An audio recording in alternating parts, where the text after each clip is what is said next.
చేరుకుడు వచ్చిన మీ అందరికీ యేసుక్రీస్తున్నాం పేరిట శుభాలు. ఈరోజు ప్రత్యేకత ఏంటో చెప్తారా?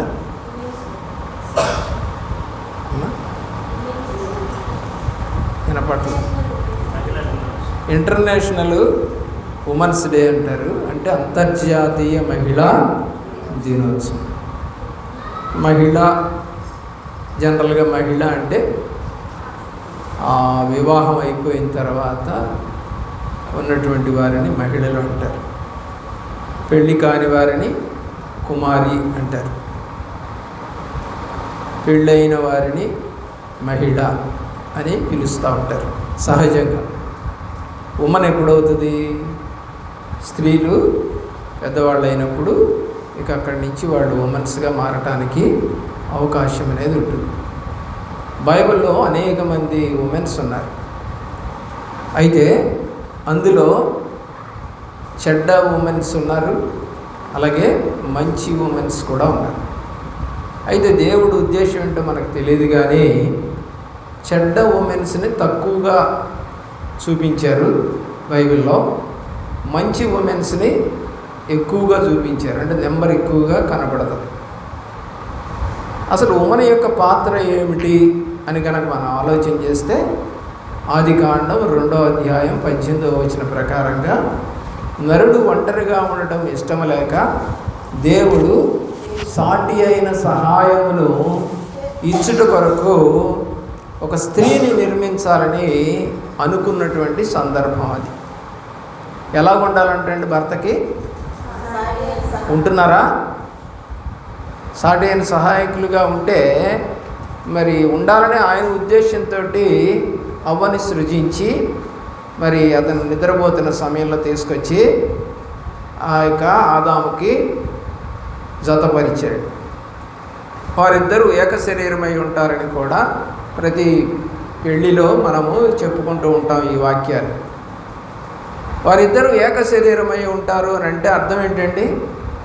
అంటే భర్తలో ఏమనుకుంటున్నాడో భార్యకి తెలుస్తుంది, భార్య ఏమనుకుంటుందో భర్తకి తెలుస్తుంది. ఇద్దరిది ఒకటే హృదయంగా ఉండాలి, ఒకటే శరీరం. అంటే వీళ్ళకి కష్టం కలిగితే వాళ్ళు బాధపడతారు, వాళ్ళకి కష్టం కలిగితే వీళ్ళు బాధపడతారు. దాన్ని ఏక శరీరము అంటారు. అంటే మన శరీరంలో ఉన్న అవయవంలో ఎక్కడ దెబ్బ తగిలినా కూడా అబ్బా అంటాం కదా, అలాగే భార్యాభర్తలు అలా ఉండాలని దేవుడు కోరుకున్నాడు. అయితే ఆ అమ్మాయికి అంత తెలిసినట్టు లేదు. అది ఎవరికి? అవ్వమ్మ గారికి తెలియలే.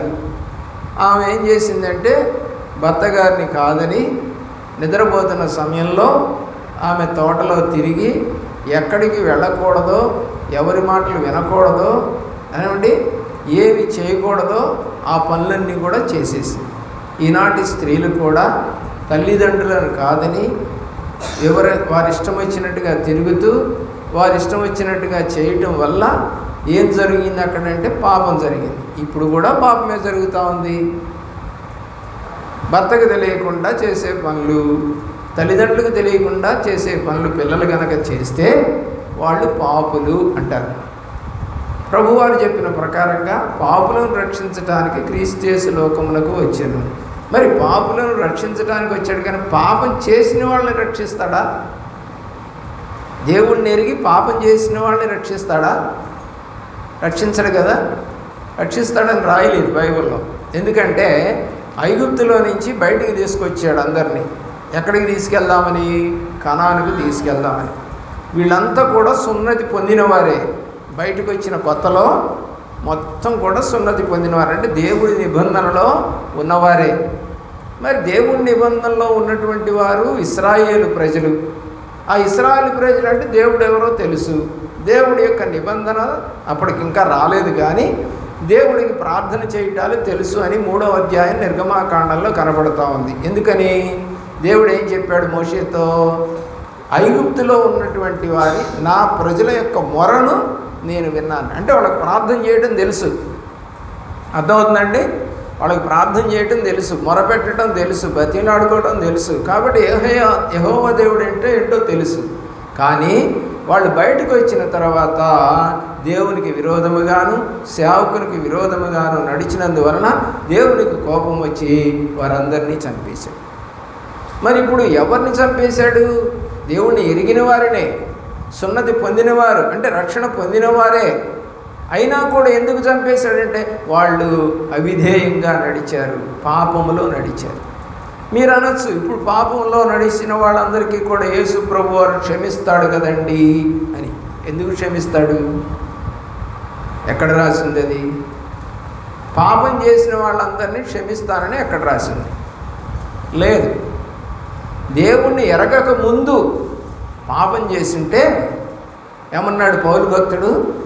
తెలియకనే నేను పాపము చేసి తిని కనుక దేవుని చేత కనికరింపబడి తిని అన్నాడు. తెలియక చేశాను కాబట్టి. తెలిసి చేసిన దానికి శిక్ష తప్పదు. అదే శిక్ష ఇప్పుడు క్రైస్తవులు అనుభవిస్తూ ఉన్నారు వాళ్ళ కుటుంబాల్లో, వాళ్ళ జీవితాల్లో. ఏంటంటే అది తరుముతుంది అని చెప్పి సంఖ్యాకాండము 23వ అధ్యాయం 32వ వచనంలో లేదా 32:23లో నీ పాపము నిన్ను పట్టుకుంటుంది. కాబట్టి దేవుణ్ణి ఎరిగి పాపం చేస్తే తప్పనిసరిగా శిక్ష అనేది ఆ కుటుంబాల మీద, ఆ పిల్లల మీద, వారి తరాల మీద కూడా ఉంటుందని నిర్గమాకాండం 20వ అధ్యాయంలో రాశాడు. మరి ఇప్పుడు ఈ పాపం పోవాలంటే నువ్వు ఏం చేయాలి? పశ్చాత్తాపడాలి, కన్నీరు గార్చాలి. సంఘం ఎదుట, సమాజం ఎదుట నేను ఒకప్పుడు పాపం చేశాను, కానీ ఇప్పుడు దేవుణ్ణి ఎరిగాను అని సాక్ష్యం ఇవ్వాలి. ఆ సాక్ష్యం ఇవ్వడానికే తీసుకుంటున్నటువంటి రక్తం ఇది. కానీ ఈ రక్తాన్ని తీసుకుంటూ కూడా సాక్ష్యము చెప్పకుండా, నిజాన్ని చెప్పకుండా, పాపాన్ని దాచిపెట్టి, ప్రియులారా, ఈ రోజున అనేకమైనటువంటి వ్యవహారాలు నడిపిస్తూ ఉన్నటువంటి వారు పురుషులు కానీ స్త్రీలు కానీ కనపడతా ఉన్నారు. మళ్ళా వీళ్ళంతా ఎవరంటే క్రైస్తవులే, వీళ్ళంతా చర్చ్ గోయింగ్ పీపులే, వీళ్ళంతా కూడా ప్రార్థన చేసేవాళ్లే, పాటలు పాడేవాళ్లే, దేవుడిని మొక్కేవాళ్లే. కానీ చేసే చేష్టలు మాత్రము దేవునికి విరుద్ధముగా ఉంటాయి. ఇప్పుడు అవ్వమ్మది ఏం చేస్తా? అవ్వమ్మకి చెప్పలేదా దేవుడు? ఆ చెట్టుకాయ తినొద్దని చెప్పాడా? తెలుసా ఆమెకు కూడా? చెప్పిందా సాతానుతో? చెప్పిందిగా. ఏంటంట? ఈ చెట్టుకాయ మాత్రమే తినొద్దు, మిగతా ఎన్ని తినొచ్చు అని మా దేవుడు చెప్పాడు అని చెప్తే, అవునా నిజమా అన్నాడు వాడు. అదే మాటలు ఇప్పుడు మనం కూడా వాడతాం కదా. ఎవరన్నా అంటే కనుక, అవునక్క, ఎక్కడి నుంచి వచ్చింది? అవునక్క, అక్కడిదే, అమ్మగారిది. ఈ అమ్మగారు ఎక్కడుంది? సాతాను మాటలు వింటా ఉంది. చెవులు కోసుకొని కోసుకొని కోసుకొని వింది. మీరు కూడా పక్కన చెబుతా ఉంటే, అక్క నీకే చెబుతున్నా అని చెబుతుంటే కోసుకొని కోసుకొని వెళ్ళే వింటావు చెవులు. మళ్ళీ ఏమంటావు? అవునక్క, నిజమక్క అని ఏదైతే ఆ డైలాగులు చెప్పిందో, ఆడన్నాడో అదే డైలాగులు ఈరోజు స్త్రీలు వాడుతూ ఉన్నారు. ఏమైంది? దేవుడి యొక్క కోపానికి కారకురాలైపోయింది. తన వల్ల తన భర్త కూడా అయ్యాడు. నిజంగా భర్త ఏం చేయలేదు తప్పు. భార్య చేసి, నేను నీ భార్యను కదా, నేను కాయలు కోసుకొచ్చాను కదా, నువ్వెందుకు తినవు అన్నట్టుగా బాగున్నాయి, రుచిగా ఉన్నాయి అని చెప్పి ఇచ్చిందంట. కాకెంగిల్ చేసిందంటారు. ఈరోజు కాకెంగిల్ చేసేవాళ్ళు కనపడుతున్నారండి. ఏదైనా కాయ కోసుకుంటే పక్కన నాకు కూడా కొంచెం పెట్టవానంటే ఏం చేసేవాళ్ళని చెప్పండి? మన దగ్గర ఉన్నటువంటి ఒక కసీబో లేకపోతే చీర మొక్కో దాని మీద వేసి కొరికిచ్చి, అంటే మన నోట్లో ఉన్నటువంటి లాలాజలము ఆ పండుగ అంటకుండా ఆ గుడ్డ కంటి దాన్ని మాత్రమే ఇచ్చేవాళ్ళం. దాన్ని కాకెంగిలి అంటారు. ఈరోజు ఆ కాకెంగిలి అంటే చాలామందికి తెలియదు. దేవుని ప్రేమిస్తున్నటువంటి ప్రియా బిడ్డలారా, మీరు ఆలోచన చేయండి. బైబిల్లో బిగినింగ్లో సృజించబడినటువంటి ఎన్నుకోబడినటువంటి దేవుడి చేత ఏర్పాటు చేయబడినటువంటి ఉమెనే పక్కదారి పట్టేసింది. బిగినింగ్ ఉమెనే పక్కదారి పట్టేసింది. మరి పక్కదారి పడితే పుట్టే పిల్లలు ఎవరు పుడతారండి? పక్కదారి పుట్టే పిల్లలే పుడతారు. ఫస్ట్ కుమారుడు ఎవరు? కయ్యను. కయ్యను పక్కదారి పెట్టాడా, దేవుని మార్గంలో నడిచాడా? పక్కదారే పెట్టాడు. ఇప్పుడు నువ్వు ఆలోచన చేయి.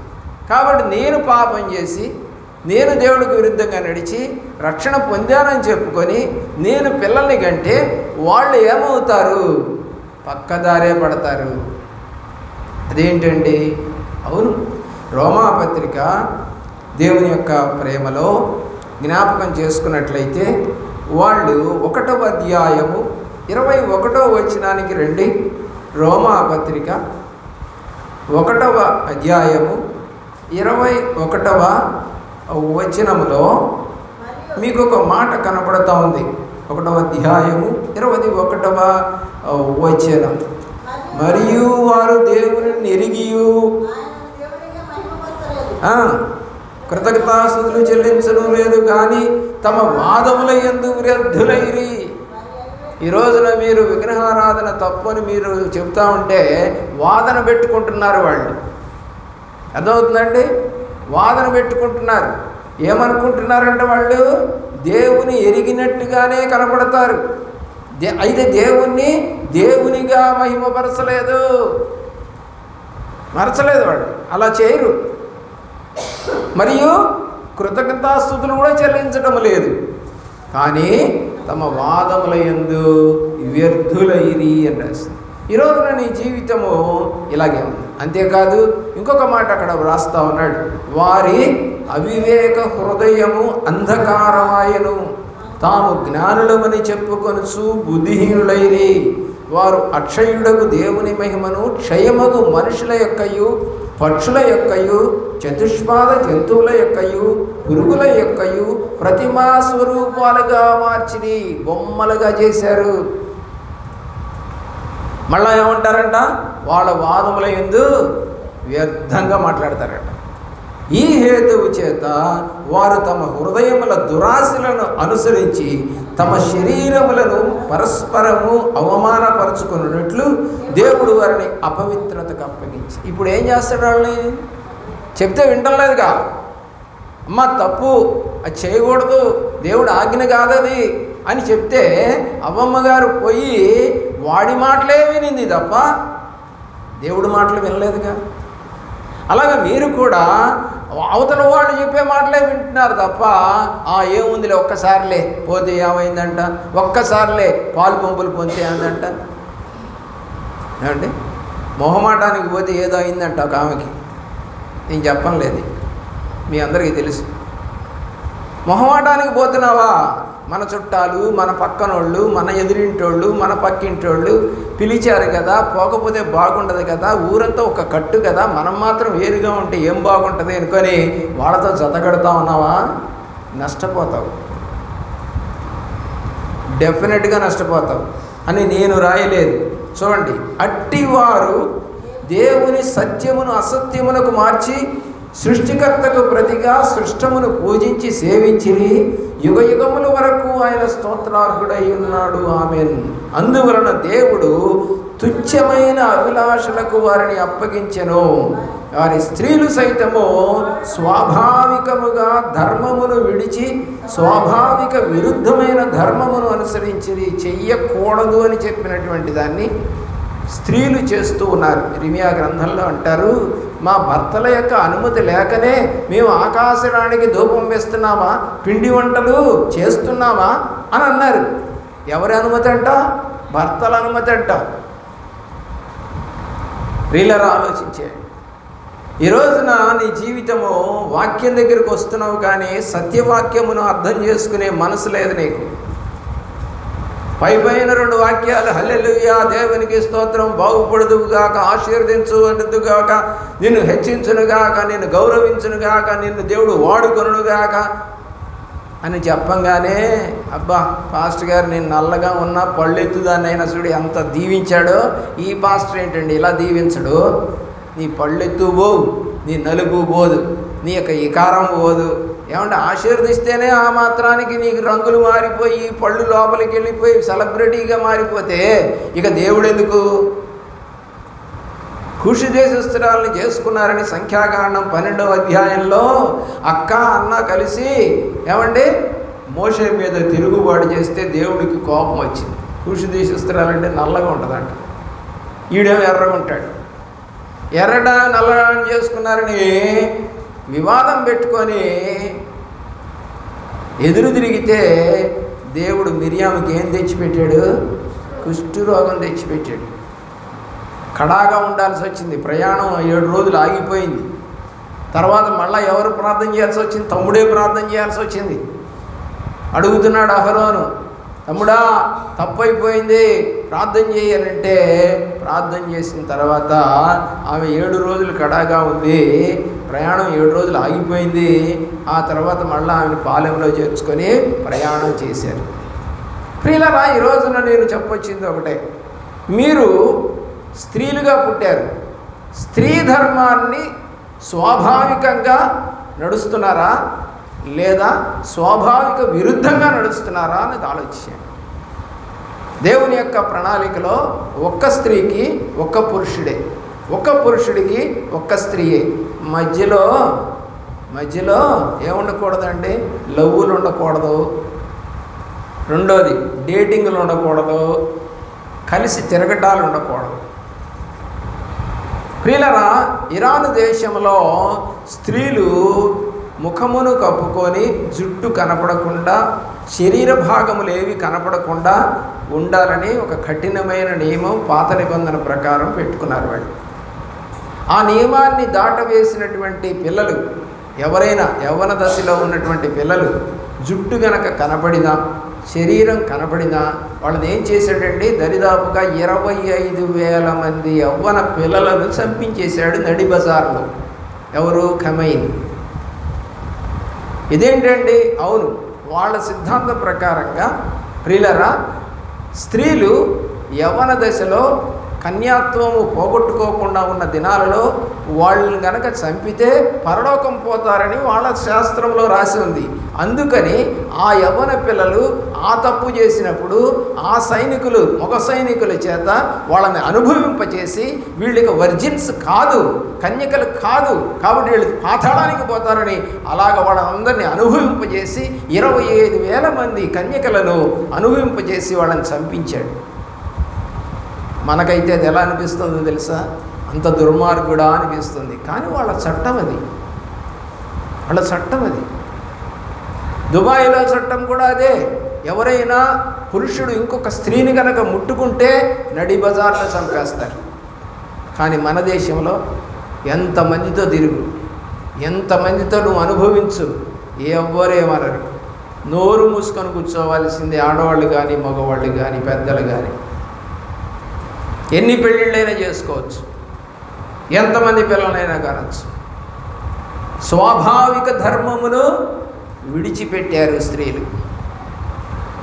తప్పు అని తెలిసి కూడా వాళ్ళు వాదములు పెట్టుకొని వ్యర్థులైపోయారు. చూడండి 28వ వచనం, మరియు వారు తమ మనస్సులో దేవునికి చోటియ్యనొల్లకపోయారు గనక చేయరాని కార్యములు చేయుటకు దేవుడు భ్రష్ట మనస్సుకు వారిని అప్పగించెను. ఏం పనులు చేస్తారంటే ఇక చేయరాని అంటే దేవునికి విరుద్ధమైనవి, సమాజానికి విరుద్ధమైనవి, కుటుంబానికి విరుద్ధమైనవి, తల్లిదండ్రులకి విరుద్ధమైనవి, కాలేజీలో మరి క్యాంపస్లో విరుద్ధమైనవి పనులు చేస్తూ ఉంటారు. స్వాభావిక విరుద్ధమైన పనులు, చేయరాని కార్యములు చేయుటకు దేవుడు వారికి ఏమి చేశాడట? భ్రష్టమైన మనసు. భ్రష్టం అంటే పాడైపోయినది. దేవుడు ఒక మాట చెప్పాడు నిర్గమాకాండంలోను అలాగే ద్వితీయోపదేశ కాండంలోను. ప్రభు అయిన యేసుక్రీస్తు వారు కూడా నీ పూర్ణ మనసుతో, పూర్ణ శక్తితో, పూర్ణ బలముతో దేవుణ్ణి ఆరాధించమని దేవుడు చెప్పాడు. ఈ 3 పోగొట్టుకున్నారు ఈరోజు స్త్రీలు కానీ పురుషులు కానీ. ఓ మహిళ, నీవు నిజంగా దేవుణ్ణి ప్రేమించిన వ్యక్తివైతే నువ్వు ప్రార్థనా పర్రాలై ఉండాలి. నీ పూర్ణ హృదయాన్ని దేవుడికి ఇవ్వాలి, నీ పూర్ణ శక్తిని దేవుడికి ఇవ్వాలి. నీ బలమును మరొకరికి ఇవ్వటానికి వీల్లేదు. స్వాభావిక ధర్మం అది. ఈ ధర్మాన్ని నువ్వు కాదని ఎవరో నిన్ను ముట్టుకుంటే నువ్వు యాక్సెప్ట్ చేసావా? ఎవరో నిన్ను కవ్విస్తూ ఉంటే వారి మాటలు, సాతాను మాటలు, అవ్వ గనక విన్నట్టుగా ఒక పురుషుడి యొక్క మాటలు నువ్వు వింటున్నావా? అంతర్జాతీయ మహిళా దినోత్సవం అంటే ఒక మహిళను పొగిడే రోజులు. ఒక మహిళను పొగిడేది ఎప్పుడు పొగుడతారు? మంచి ప్రవర్తన కలిగి, మంచిగా నడుచుకొని, స్వాభావిక ధర్మమును అనుసరిస్తూ తిరిగినటువంటి వ్యక్తిని, నలుగురిలో కూడా మంచి అని చెప్పుకున్న వ్యక్తిని గౌరవిస్తుంది ఈరోజు. అలాంటి గౌరవం పొందుకోవడానికి తగినవారా కాదా అని ఒక్కసారి ప్రశ్న వేసుకుంటే అర్థమవుతుంది మనకి. ఏ మంచి కార్యాలు మనం చేశాం దేవుడిని ఎరిగి. కాబట్టి దేవుడు ఏం చేస్తాడంట? భ్రష్టమైన మనసుకు అప్పగిస్తాడు. అట్టివారు 29వ వచనం చదవండి.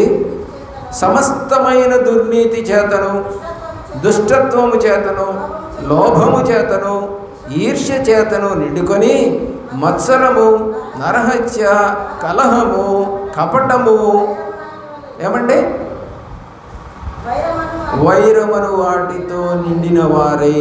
ఇంకా రాశాడు, కొండెగాండ్రు, అపవాదకులు, దేవద్వేషులు, హింసకులు, అహంకారులు, బింకములాడువారు, చెడ్డవాటిని కల్పించువారు, తల్లిదండ్రులకు అవిధేయులు, అవివేకులు, మాట తప్పువారును, అనురాగరహితులు, నిర్దయులైరి ఇట్టి కార్యములు అభ్యసించువారు మరణమునకు తగినవారు. ఆ కార్యక్రమాలన్నీ చేసేవాళ్ళు దేనికి తగినవారట?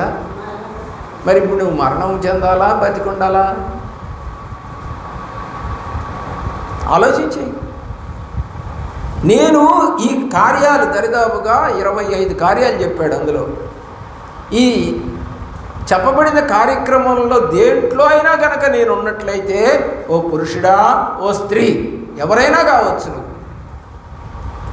నీవు దేనికి సిద్ధపడ్డావో తెలుసా?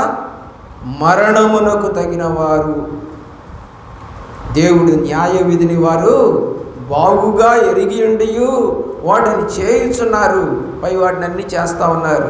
ఇది మాత్రమే గాక వాటిని అభ్యసించు వారితో సంతోషముగా సమ్మతిస్తున్నారు. నువ్వు తిరిగిన దానివే, నేను తిరిగిన దాన్ని. నువ్వు దాంతో పోయావంట, నేను దాంతో పోయా. ఎవరెవరితో సహవాసం అంటే, పాపం చేసేవాడు పాపులతో సహవాసం చేస్తాడు, పరిశుద్ధుడు పరిశుద్ధులతో సహవాసం చేస్తాడు. చూడండి, దేవుని యొక్క ప్రేమలో ప్రకటన గ్రంథంలో ఆయన వచ్చేటప్పుడు జరగబోయే పరిస్థితి ఇదే కనపడతా ఉంది. ఇదిగో 12వ వచనం, 11వ వచనం. అన్యాయము చేయువాడు ఇంకను అన్యాయమే చేయనిమ్ము, అపవిత్రుడైన వాడు ఇంకను అపవిత్రుడుగానే ఉండనిమ్ము, నీతిమంతుడు ఇంకను నీతిమంతుడుగానే ఉండనిమ్ము, పరిశుద్ధుడు ఇంకను పరిశుద్ధుడుగానే ఉండనిమ్ము. 4 కేటగిరీస్ పీపుల్ ఉంటారట ఈ లోకంలో. ఆ 4 కేటగిరీస్ చెప్పాడు. అన్యాయమే చేస్తూ ఉంటారు, రెండవది అపవిత్రంగానే జీవిస్తూ ఉంటారు, మూడవది దేవుని నీతిగా నడవకుండా ఉండేవారుగానే ఉంటారు, 4వ కేటగిరీ పరిశుద్ధి. అలాగే దేవుడు 4 నేలలు చెప్పాడు. ఒకటి త్రోవ పక్క నేల, అది కూడా చచ్చిపోతుంది. ఎందుకని? అందరూ త్రోవ పక్కన నడుస్తూ ఉంటారు కాబట్టి చచ్చిపోతుంది, బతకదు. రెండవది రాతి నేల, మన్ను లేదు కాబట్టి సరిగా మొలవదు, ఎండ రాగానే చచ్చిపోతుంది. మూడవది తుప్పలో పెరిగిన విత్తనం, అంటే ముళ్ళ పొదల్లో పెరిగిన విత్తనం, అది కూడా ముళ్ళు అన్నీ ఎదగనీయకుండా చేసేస్తుంది.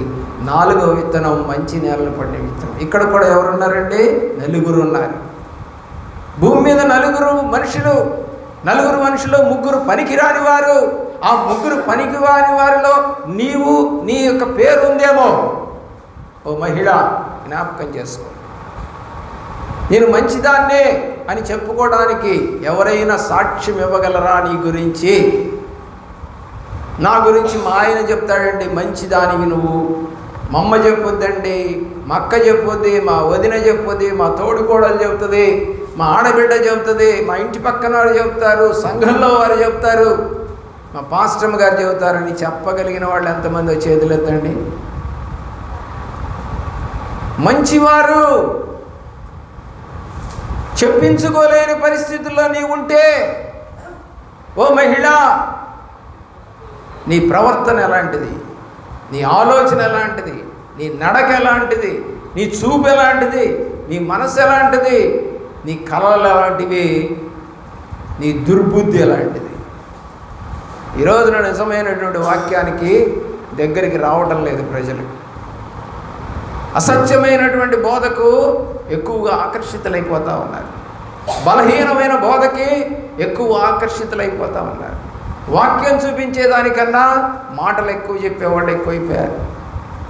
దేవుని యొక్క ప్రేమలో ప్రియులరా, ఒక్కసారి కనుక మనం గమనిస్తే, మంచి స్త్రీగా దేవుడు చేసిన మంచి స్త్రీగా లేకపోయింది అవ్వమ్మ గారు. మనం కనుక చూస్తే శారా గారు పర్వాలా, ఆమె కూడా పెద్ద మంచిదేం కాదు. ఎందుకని? దేవుడు వాగ్దానం చేసిన తర్వాత పిల్లలు పుట్టలేదని దాసిదానితో భర్తను బొమ్మని కోరుకున్నటువంటి స్త్రీ. మంచిదేనా అది? భర్తనే ఇంకొకరితో పోయి పిల్లల్ని కానీ నాకు ఇవ్వమని అడగటం దేవుడు చెప్పిన తర్వాత తప్పు కదా? అలాగే దేవదూత వచ్చి మాట్లాడినప్పుడు నవ్వటం తప్పు కదా? ఇవన్నీ తప్పులు ఉన్నాయి కదా శారాలో. అయినా కూడా దేవుడు కనికరించి, ధర్మశాస్త్రం లేని రోజుల్లోది కాబట్టి చూసి చూడనట్టుగా పోయాడట. అలాగే రాహబు మంచి స్త్రీ, వ్యభిచారి అయినా కూడా ఏమంటే మంచి స్త్రీ. ఎందుకంటే వేగులు వారిని దాచిపెట్టి దేవుడి గురించి తెలుసుకొని, మీ దేవుడు ఇలాంటి చేయగలడంటయ్యా అని చెప్పి ఆ దేవుని రాజ్యంలోనికి ప్రవేశించింది. కొరింథీయులకు రాసినటువంటి పత్రిక 2 కొరింథీ పత్రిక 11వ అధ్యాయంలో ఆమె పేరు కూడా రాయబడింది విశ్వాసుల జాబితాలో. ప్రియులరా, మూడవది మనం చూస్తే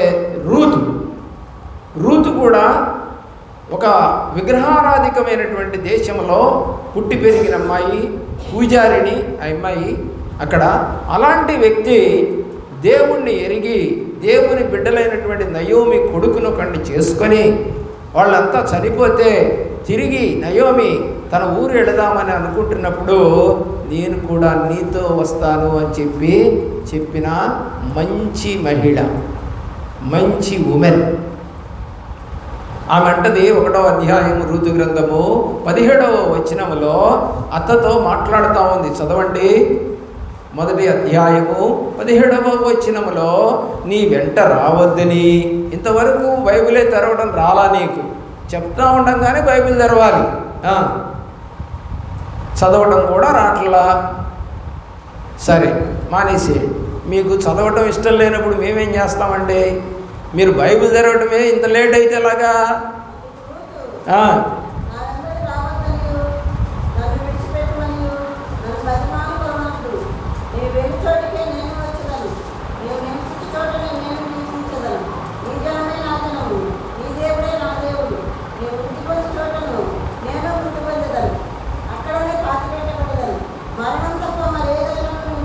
ఏడు రకాల విషయాలలో ఒక మంచి మహిళ యొక్క లక్షణాలు కనపడుతూ ఉన్నాయి ఇక్కడ. విధవరాలైనటువంటి అత్తగారిని వదిలిపెట్టలేక, ఒంటరిగా ఉండలేక, మీ దేవుడు గొప్ప దేవుడని తెలుసుకున్నానని చెప్పి, నీ దేవుణ్ణి నేను కూడా వెంబడిస్తానని తన దేశము నుండి యూదా దేశానికి వెళ్ళిపోయింది. ఈ రోజున మీ ఇంట్లో విధవరాళ్ళు ఉండుంటారేమో, మాకు తెలియదు. ఆ విధవరాళ్ళని ఎన్నెన్ని మాటలు మీరు అంటున్నారు, మీ ఇష్టం వచ్చినట్టుగా మాట్లాడుతూ ఉన్నారు. ఓ స్త్రీ గమనించు, దానికి ఒక లెక్క అప్పచెప్పే రోజు ఒకటి రాబోతా ఉంది. లెక్క అప్పచెప్పే రోజు తప్పనిసరిగా వస్తుంది. అది ఇప్పుడు నీకు కనపడదు. ఆ సహవాసంలో ఒక అమ్మాయి ఎంతో ఆత్మీయంగా పెరిగింది. కానీ వాళ్ళ కూతుర్లు ఇద్దరు కూడా వేరే రకంగా వివాహాలు చేసేసుకున్నారు. చేసుకున్న తర్వాత ఒక అమ్మాయికి పెళ్ళి ఇప్పటికి 4-5 సంవత్సరాలు అయిపోయింది, ఇంతవరకు పిల్లలు కలగలేదు. రెండో అమ్మాయికి పెళ్ళి చేయకముందే గర్భం వచ్చింది, కానీ 4వ నెలలో గర్భం పోయింది. ఇప్పుడు రియలైజేషన్ అయ్యింది, మన దగ్గర నుంచి వెళ్ళిపోయి దాదాపుగా 7 ఏళ్ళు అయిపోయింది. ఇప్పుడు రియలైజేషన్ అయ్యి, అయ్యగారు నేను వచ్చి మందిరంలో ప్రార్థన చేసుకుంటాను అంటుంది. అవసరం లేదమ్మా, మీరు వేరే పాస్టర్ గారి దగ్గరికి వెళ్ళారు కదా, ఆ పాస్టర్ గారినే పిలిపించుకొని ప్రార్థన చేసుకోండి, ఇక్కడికి ఎందుకు అని చెప్పి పంపించేసి. మరి అంతే కదా, మనల్ని కాదని వెళ్ళిపోయారు కదా. మనల్ని కాదని వెళ్ళిపోయిన వారిని మళ్ళా మనం ఎందుకు చేర్చుకోవాలి? మన కళ్ళ ముందే తిరుగుతూ, మన కళ్ళ ముందే వేరే పాస్టర్ని పిలుచుకొని వాళ్ళ ఇళ్లల్లో ప్రార్థనలు పెట్టుకుంటూ, మేము గొప్పగా బాగానే బతుకుతున్నామని చెప్పుకుంటూ, ఇల్లు కట్టుకుంటూ పెళ్ళిళ్ళు చేసావు కదా. ఇప్పుడు గుర్తొచ్చావురా సేవకుడు. ఎన్నిసార్లు నీకు ఫోన్ చేసి పిలిస్తే వచ్చా? నీ మార్గమును సరి చేసుకొని వచ్చావు. పిల్లలు కూడా బహుగర్విష్ఠులు, మమ్మల్ని అంటున్నారు అని చెప్పి గర్వం పొందారు. ఇప్పుడు ఏడుస్తున్నారంట, ముఖం కూడా చూపించలేకుండా పోతున్నారు. చూపించలేరు. స్వాభావికమైనటువంటి ధర్మాన్ని విడిచిపెట్టి తిరిగినటువంటి స్త్రీలు. ప్రియులరా, ఆలోచన చేయండి. కానీ రూతు విధవరాలే అయినా, విధవరాలైనటువంటి అత్తగారు ఉన్నా ఆమె మాత్రము కలిసే ఉందమ్మా. ఈరోజు ఇళ్లల్లో విధవరాలైనటువంటి వాళ్ళు ఉంటే వాళ్ళు ఎంత నీచంగా, ఎంత నికృష్టంగా, ఎంత లెక్కలేనితనంగా మీ ఇష్టం వచ్చినట్టుగా ప్రవర్తిస్తున్నారో దానికి లెక్క అప్పచెప్పే రోజు ఒకటి ఉంది. అది వెంటనే కనపడకపోవచ్చు నీకు, కానీ ముందు దినాల్లో నీవు పశ్చాత్తాపడే రోజు రాబోతా ఉందని చెప్తా ఉన్నాను. త్రిలరా, అలాగే బైబిల్లో దెబోరా, యాయేలు, హన్నా, అన్న, అలాగే అబీగయిలు, షూలమ్మితి, ఎస్తేరు, యేసు తల్లి, మార్తా, మరియా, మరి మగ్దలేసే మరియా, పిలాతు భార్య, షూనేమీరాలు, ఫీబీ, రోదే, పెర్సిసు, వీళ్ళంతా మంచి స్త్రీలు. బైబిల్లో మంచిగా ప్రవర్తించి తమ యొక్క కెరీర్ని కాపాడుకున్నటువంటి స్త్రీలు, ప్రవక్తలనే కన్నటువంటి స్త్రీలు, సేవకుడినే చేర్చుకున్నటువంటి స్త్రీలు, పరిచర్య చేసినటువంటి స్త్రీలు. మేము పరిచర్య చేస్తుందని నమ్మకంతో ఒక అమ్మాయికి పెర్సిస్ అని పెడితే రెక్లెస్గా తిరుగుతూ ఉంది ఈ రోజున. రోమాపత్రిక చివరి అధ్యాయంలో మీకు పెర్సిస్ పేరు కనపడుతుంది. దేవుని యొక్క ప్రేమలో ప్రియులరా, ఈరోజు మేము ఎంతో ఆశతో వాళ్ళు మంచి ప్రవర్తన కలిగి నడవాలని ఆశపడి మేము చేస్తే ఆ స్త్రీలు తప్పుడు మార్గములో ప్రయాణం చేస్తూ ఉన్నారు.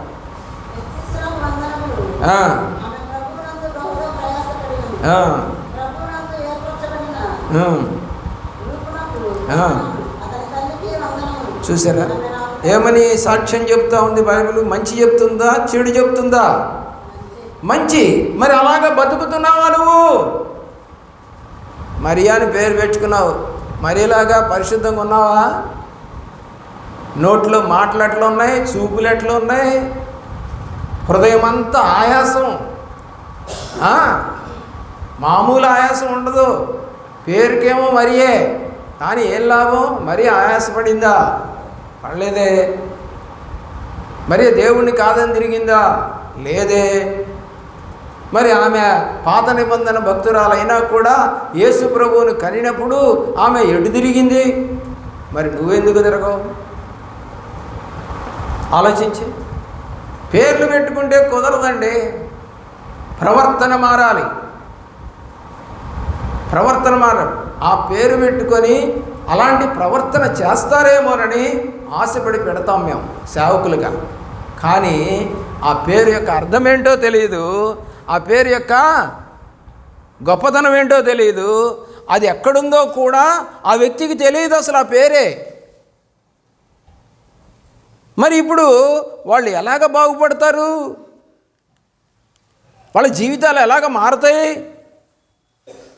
పైకి మాత్రమే ఒక మాట అంటారు సామెతల్లో, పేరు గొప్ప ఊరు దెబ్బ, నీ మనసు దెబ్బ. నీ పేరు గొప్ప బైబిల్లో, కానీ నీ మనసు దెబ్బ. ఏమండి, ఏంజిల్ అని పేరు పెట్టుకుందంట ఒక ఆమె. ఏంజిల్ అంటే అర్థం ఏంటి చెప్పండి? దేవుని యొక్క దూత. దాన్ని అంజలి అన్నారు. ఏమండి, పేరుకు తగ్గట్టుగా నడవదు. దేవదూతలు ఎప్పుడైనా పాపం చేయలా, చెయ్యవు. దేవుడు ఏం చెప్తే అది వచ్చి ఇన్ఫర్మేషన్ ఇస్తాయి, లేదా యుద్ధం చేస్తాయి. మిఖాయేలు దూత, గబ్రియేలు దూత, అవి దేవుడు చెప్పినట్టుగా వస్తాయి, పనులు చేసుకుంటాయి, మళ్ళీ రిటర్న్ వెళ్ళిపోతాయి. ఇంకా ఏమి మాట్లాడవు. లోకంలోకి వస్తాయి, లోకాన్ని కూడా చూస్తాయి, కానీ లోకాశలు దేనికి కూడా అంటుకోకుండా తిరిగేది ఏంజెల్. కానీ ఈ రోజున ఈ ఏంజెల్స్ ఎట్టున్నారో తెలుసా? లోకాశలన్నింటినీ కూడా లోపలేసేసుకొని ఇష్టం వచ్చినట్టుగా తిరుగుతూ, ఇష్టం వచ్చినట్టుగా మాట్లాడుతూ, ఇష్టం వచ్చినట్టుగా ప్రవర్తిస్తూ ఉన్నారు కాదా? పేరు గొప్పే, ప్రవర్తన దిబ్బ, పనికి మాలినటువంటి మనుషులు. మా నాన్నగారు ఏమని పేరు పెట్టారో నాకు తెలియదు, కానీ నా పేరు బైబిల్లో ఉందా లేదా అని నాకు తెలియదు. ఆ రోజుల్లో నా పేరు ఉందండి, బైబిల్లో ఉందా? ప్రభాకరుడు. ఎవరైనా ప్రభాకరుడు అంటే యేసుక్రీస్తు వారు. మా నాన్నగారికి తెలియకుండానే ప్రభాకరుడు అని పెట్టేశారు నాకు. ప్రియులారా, అది ఏమో తెలియదు, కానీ తర్వాత నాకు బైబిల్ అర్థమైంది. నాయనా, నీకు కలిగిన పేరు నాకు పెట్టారు మా తల్లిదండ్రులు, నేను నీలాగా ఉండటానికి నాకు అవకాశమే. నేను ఈ లోకంలో పుట్టాను, లోకంలో పెరిగాను, కానీ నీలాగా పెరగాలని ఆశపడతా ఉన్నానని గత 32 సంవత్సరాలుగా నేను ఆయన వలె తిరుగుతున్నాను. ఆయనలాగా పరిచర్య చేస్తూ ఉన్నాను. ఆయనలాగా మరి ఇల్లు వాకిలని పట్టకుండా సేవ చేస్తూ ఉన్నాం. మరీ అంత గొప్పతనమే నాలో లేదు, కానీ ఆయనలో ఒక 10% అన్నా నేను పుణికిపుచ్చుకున్నానా? ఆయన పేరు కలిగినటువంటి నేను ఒక మంచి సేవకుడుగానే ఉండాలి అని ఆశపడతా ఉన్నాను. కష్టాలు ఆయన పడ్డాడు, నాకు కూడా సంఘం ద్వారా అనేక కష్టాలు వచ్చాయి, కుటుంబీకుల ద్వారా కష్టాలు వచ్చాయి, ఆయన కుటుంబీకుల ద్వారా కూడా ఆయనకు కష్టాలు వచ్చాయి. ఏమన్నారు? ఇక్కడ కాదురా అద్భుతాలు చేసేది, ఒరే అన్నా అని సహోదరులు పోయి పండగలో చేయిపో అని చెప్పేసి ఎగతాళి చేశారు.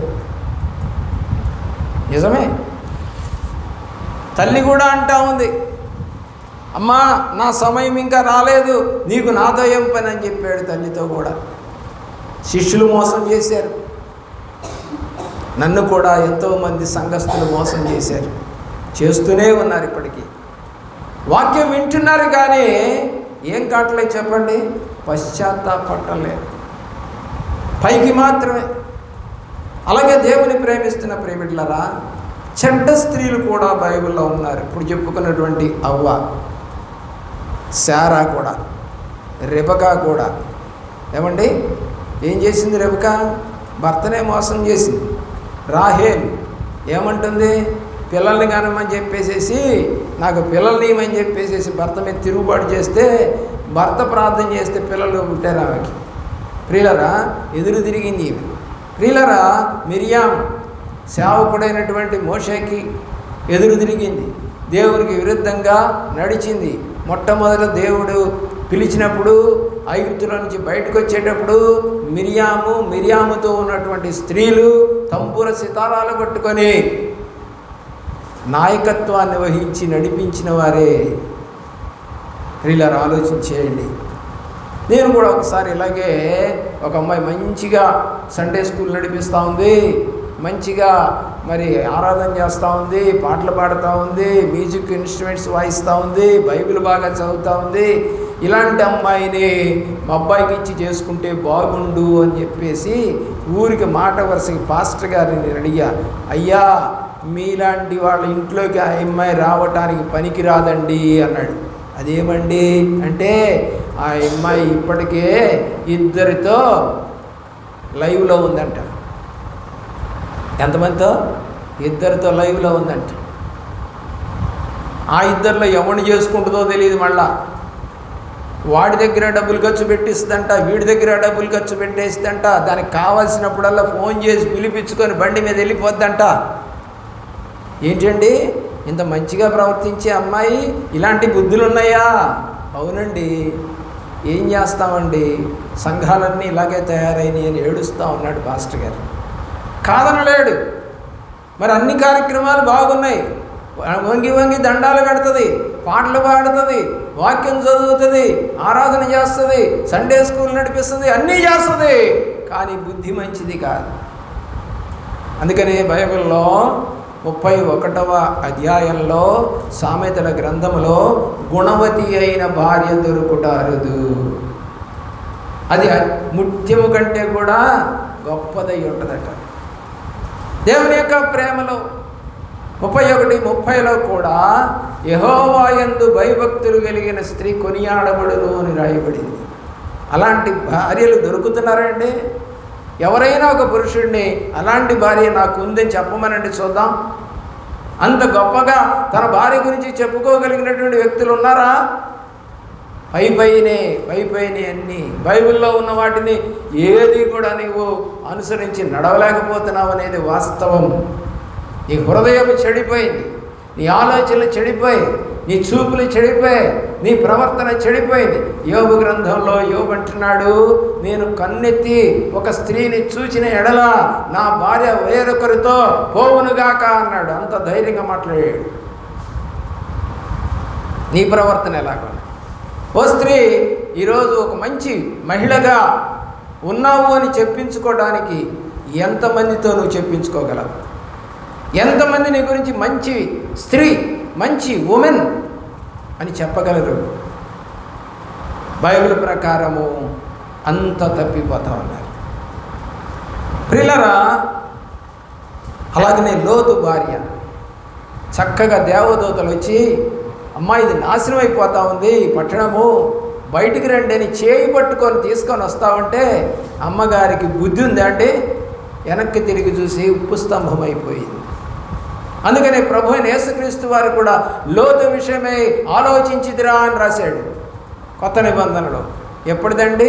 అప్పటికి 4000 సంవత్సరాలు అయిపోయింది ఆమె సంఘటనలు విని.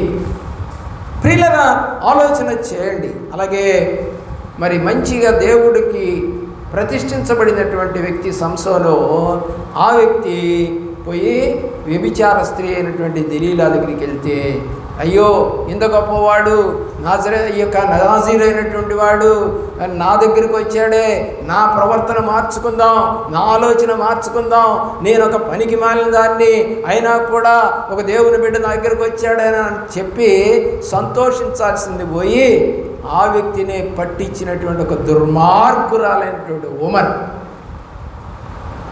దుర్మార్గురాలు, భర్తనే పట్టించినటువంటి ఉమెన్. ప్రియులరా, ఆలోచన చేయండి.